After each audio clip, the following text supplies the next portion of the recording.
आप सभी का स्वागत है हमारे YouTube चैनल पे। तो दोस्तों एमपी बोर्ड क्लास 12 का आज का आपका केमिस्ट्री का पेपर हो चुका है। बच्चों ने 70/70 इसको फोड़ दिया है। एज इट इज़ 2 वीडियो से कंप्लीट पेपर आया है। बच्चे जब एग्जाम सेंटर से निकले तो उन्होंने एक ही बात कही है कि गुरुजी 70/70 आपके 2 वीडियो से complete as it is match हुआ है, आप जाके प्रूफ देख सकते हैं। जल्दी से इसका सोल्यूशन देख लेते हैं। आपके पास भी मेरे पास जो आपका ये सी सेट प्राप्त हुआ है, आप अपने अकॉर्डिंग मैच कीजिए। चलिए शुरू करते हैं बिना किसी टाइम को बर्बाद किए। ठीक है, 70 मार्क्स का आपका पैसेज था, जो क्वेश्चन पेपर था। सही विकल्प चुन के लिखिए।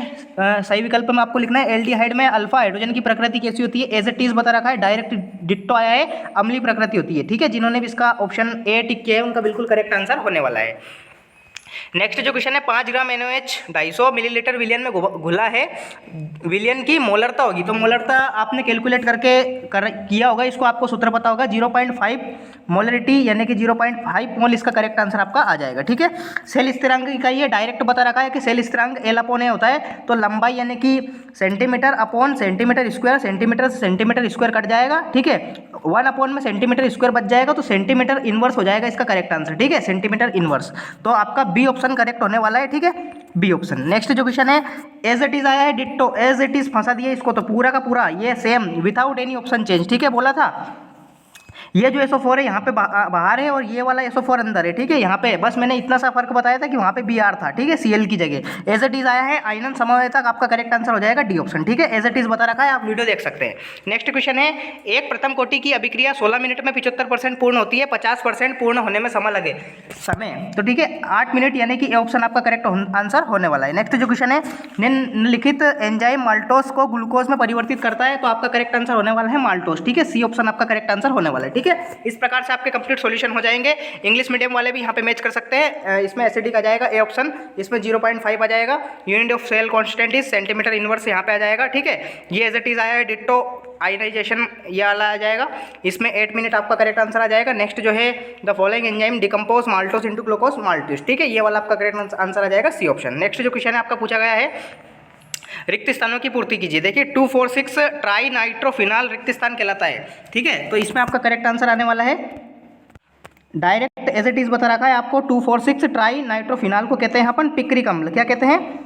पिक्रिक अम्ल, पिक्रिक एसिड इसे कहते हैं। पिक्रिक अम्ल आपका करेक्ट आंसर हो जाएगा। ठीक है, C6H5COOH प्लस इसकी अपन ये अभिक्रिया दे रखी है, तो यहाँ पे आपका अमोनिया से अगर इसकी क्रिया करें NH3 से, ठीक है, तो ये आपको प्राप्त होगा। तो NH3 आपका करेक्ट आंसर आ जाएगा।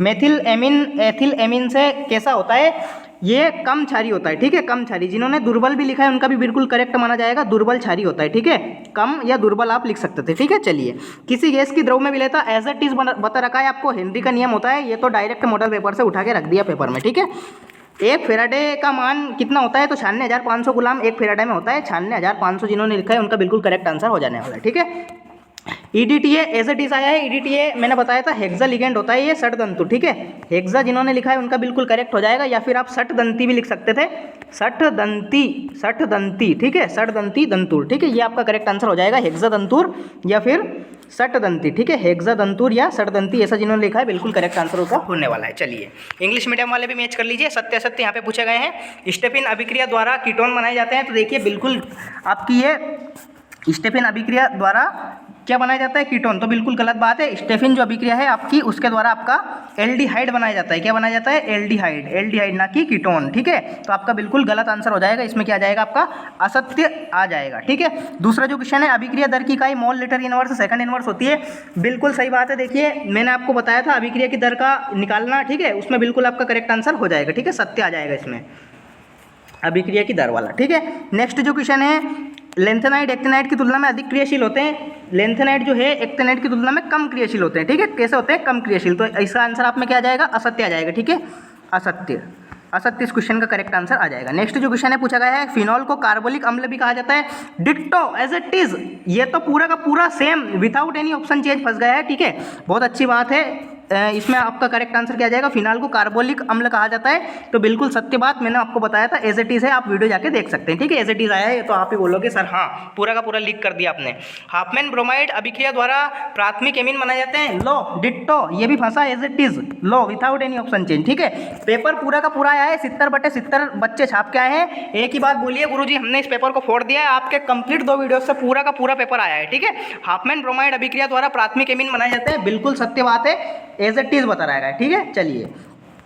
कीरेटिन एक गोलाकार प्रोटीन है, तो देखिए जो कीरेटिन होता है आपका वो गोलाकार प्रोटीन नहीं होता है, वो होता है रेशेदार प्रोटीन जो अपने बालों में पाया जाता है। ठीक है, तो आपका इसमें करेक्ट आंसर क्या आ जाएगा? असत्य। ठीक है, क्योंकि ये कीरेटिन जो है ये कैसा प्रोटीन होता है? ये होता है रेशेदार प्रोटीन, ना कि गोलाकार प्रोटीन। ठीक है, तो इसमें आपका असत्य आ जाएगा। ठीक है, आप एक बार और देख सकते हैं, स्टीफेन अभिक्रिया द्वारा कीटोन बनाए जाते हैं, तो बिल्कुल गलत बात है क्योंकि एल्डिहाइड बनाए जाते हैं। अभिक्रिया की दर की इकाई mole litre inverse second inverse होती है, बिल्कुल सही बात है। लेंथेनाइड एक्टिनाइड की तुलना में अधिक क्रियाशील होते हैं, तो लेंथेनाइड जो है एक्टिनाइड की तुलना में कम क्रियाशील होता है, तो इसमें आपका असत्य आ जाएगा।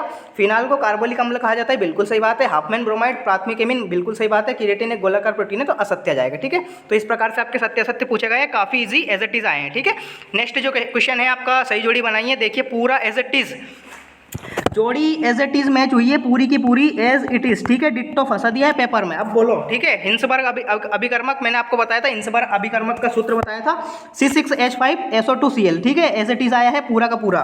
विटामिन B12 लो, ऑप्शन भी चेंज नहीं है, वहां पे भी आंसर कोबाल्ट था लास्ट में, और यहाँ पे भी कोबाल्ट ऑप्शन आया है लास्ट में, बिल्कुल एज इट इज फंसा है। ठीक है, प्रोटीन में देखिए कौन सा ये पाया जाता है? प्रोटीन कीरेटिन। ठीक है, कीरेटिन आपका करेक्ट आंसर हो जाएगा। विटामिन डी आपका इसमें आपका करेक्ट आंसर आ जाएगा।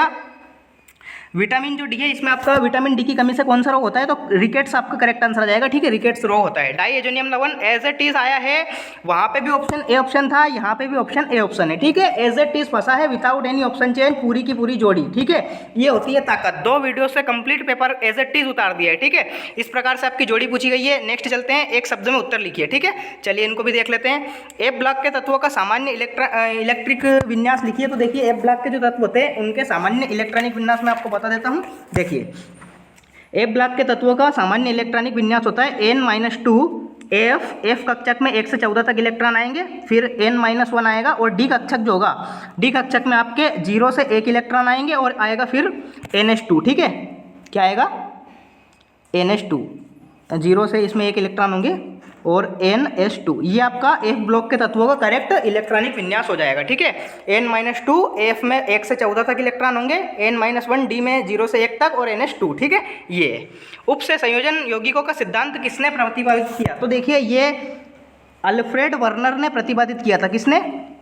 Alfred Werner. ठीक है, अल्फ्रेड वर्नर इस क्वेश्चन का करेक्ट आंसर आ जाएगा। ठीक है, नेक्स्ट जो क्वेश्चन है, फार्मेलिन की परिभाषा। तो देखिए फार्मेलिन की परिभाषा होती है कि जो फार्मेल्डिहाइड होता है आपका, फार्मेल्डिहाइड का 40% जलीय विलयन, फार्मेल्डिहाइड का 40% जो जलीय विलयन होता है, जो वाटर सॉल्यूशन होता है, उसे ही क्या कहते हैं? फार्मेलिन कहते हैं। नेक्स्ट जो क्वेश्चन है, मोललता की परिभाषा। वेरी आईएमपी क्वेश्चन, मैंने बोल रखा था मोललता, मोल प्रभाव सारे कर लो, आएंगे इनमें से। ठीक है, तो मोललता की परिभाषा यहाँ पूछी गई है, तो आप लिख सकते हैं कि 1 किलोग्राम विलायक में, ठीक है, 1 किलोग्राम विलायक में उपस्थित विलय के मोलों की संख्या। ठीक है, विलय के मोलों की संख्या को क्या कहते हैं? मोललता कहते हैं। नेक्स्ट जो क्वेश्चन है, तुल्यांक की चालकता की इकाई। एज इट इज बता रखा है, तुल्यांक की चालकता की इकाई क्या होती है? तुल्यांक की चालकता की इकाई होती है ओम इनवर्स सेंटीमीटर स्क्वायर और ग्राम तुल्यांक इनवर्स। ठीक है, ये आपकी करेक्ट आंसर आ जाएगा। एज इट इज बता रखा है, देखो। ठीक है, चलिए, तो इस प्रकार से आपके ऑब्जेक्टिव पूछे गए हैं। बच्चों ने सारे के सारे ऑब्जेक्टिव बिल्कुल एज इट इज कर रखे हैं, पूरे के पूरे 70/70 छाप के आए हैं। ठीक है, चलिए नेक्स्ट क्वेश्चंस भी देख लेते हैं। सारे के सारे इजी पूछे गए हैं। संक्रमण धातुएं, एज इट इज आया है, देख लो, एज इट इज। ठीक है, यहाँ पे मैं पढ़ूंगा ही नहीं इसको, क्योंकि पूरा का पूरा पहले से ही तो बता रखा है, क्या पढ़ना उनको बार बार। निम्नलिखित संकुल यौगिकों के IUPAC नाम। देखिए IUPAC नाम मैंने बता रखे थे, आपको करना था। ठीक है, बिल्कुल इजी क्वेश्चंस। ठीक है, निम्नलिखित उपसंयोजकों के IUPAC सूत्र लिखिए। बिल्कुल इनके सूत्र लिखना था, आपको कर सकते थे, इजी क्वेश्चंस थे। संकुल आयन या जटिल आयन की परिभाषा। आयन समवायता को एज इट इज बता रखा है, आयन समवायता। DDT के 2 उपयोग, कार्बन टेट्राक्लोराइड के एज इट इज बता रखा है दोनों। ठीक है, एल्डिहाइड एल्किल एल्हाइडों का अमीनो अपघटन रासायनिक समीकरण लिखिए। डाइओजेनियम लवणों की युग्मन अभिक्रिया एज इट इज बता रखी थी, एज इट इज। ठीक है, डिट्टो का डिट्टो आया है पूरा पेपर यार। ठीक है, चलिए प्रतिरोधकता की परिभाषा लिख सकते थे आप, आपने फिजिक्स में भी पढ़ी होगी प्रतिरोधकता की, यानी कि रो की परिभाषा। एकांक लंबाई तथा एकांक प्रतिरोध के चालक को ही क्या कहते हैं? प्रतिरोध को कहते हैं अपन प्रतिरोधकता या विशिष्ट प्रतिरोध। ठीक है, विशिष्ट चालकता आप लिख सकते थे कि विशिष्ट प्रतिरोध के व्युत्क्रम को विशिष्ट चालकता कहते हैं। रासायनिक अभिक्रिया की दर, रासायनिक अभिक्रिया की आणविकता एज इट इज बता रखा है। पूरा का पूरा पेपर एज इट इज फंसा है, बहुत ही इजी क्वेश्चंस आए हैं। ठीक है, एंजाइम का उदाहरण दीजिए, आवश्यक एवं अनावश्यक अमीनो अम्लों के उदाहरण, बिल्कुल ईजी है। ये आपका न्यूमेरिकल पूछा गया है, व्यंजक उत्पन्न करना था आपको एज इट इज। ठीक है, डी ब्लॉक के तत्व, ये दोनों के दोनों क्वेश्चन डिट्टो आए हैं एज इट इज। ठीक है, पूरे के पूरे सेम टू सेम फंसे हैं 2 वीडियोस से। ये है ताकत, इस बात का है घमंड। निम्नलिखित रासायनिक अभिक्रियाओं को रासायनिक समीकरण सहित लिखिए। फिनाल से सोडियम की क्रिया बताया था, राइमन टाइमन बताया था, एज इट इज आया है। ठीक है, आप प्राप्त करोगे निम्नलिखित से रासायनिक समीकरण, प्रोपीन से प्रोपेनॉल अम्ल 2, ठीक है, बेंजीन क्लोराइड से बेंजीन अल्कोहल बता रखा है पूरा। ठीक है, केनिजारो रोजनमुंड आईएमपी थी सारी की सारी। ठीक है, नाम वाली मैंने बोला था। परासरण दाब को परिभाषित कीजिए, मैंने बताया था परासरण दाब का पीवी बराबर एनआरटी, पहला ही क्वेश्चन था ये तो। ठीक है, पीवी बराबर एनआरटी मैंने यहाँ से बताया था, वी बटे में चला जाएगा, एज इट इज बता रखा है पूरा। ठीक है, हिमांक में अवनमन कोलराश का नियम एज इट इज बता रखा है कि कोलराश का नियम भाई कर लो कोलराश का नियम ही आएगा। ठीक है, गैल्वेनिक सेल एवं विद्युत अपघटनी सेल में आप अंतर लिख सकते थे बिल्कुल। ठीक है, क्लोरोफार्म का ऑक्सीकरण, ठीक है, वुड्स फिटिंग बताया था, वुड्स फिटिंग मोस्ट आईएमपी है। इस प्रकार से आपके कंप्लीट पेपर पूछे गए हैं। मैंने आपका इसको कंप्लीट सॉल्यूशन बता दिया है। पेपर का जो लेवल था बिल्कुल ही ईजी रहा है, और ईजी क्यों रहा है, क्योंकि आप पढ़ के गए थे। ठीक है, बच्चों ने एक ही बात बोली, सर जी 70/70 आपके कंप्लीट दोनों मॉडल पेपर के वीडियो से। ठीक है, पूरा कंप्लीट एज इट इज उतार दिया है पेपर। इस प्रकार से होता है घमंड। ठीक है, चलिए मैथ्स के पेपर के लिए तैयार रहें, उसको भी पूरा एज इट इज छाप दूंगा। मिलते हैं नेक्स्ट वीडियो में, तब तक के लिए टाटा बाय बाय, जय हिंद, वंदे मातरम, भारत माता की जय।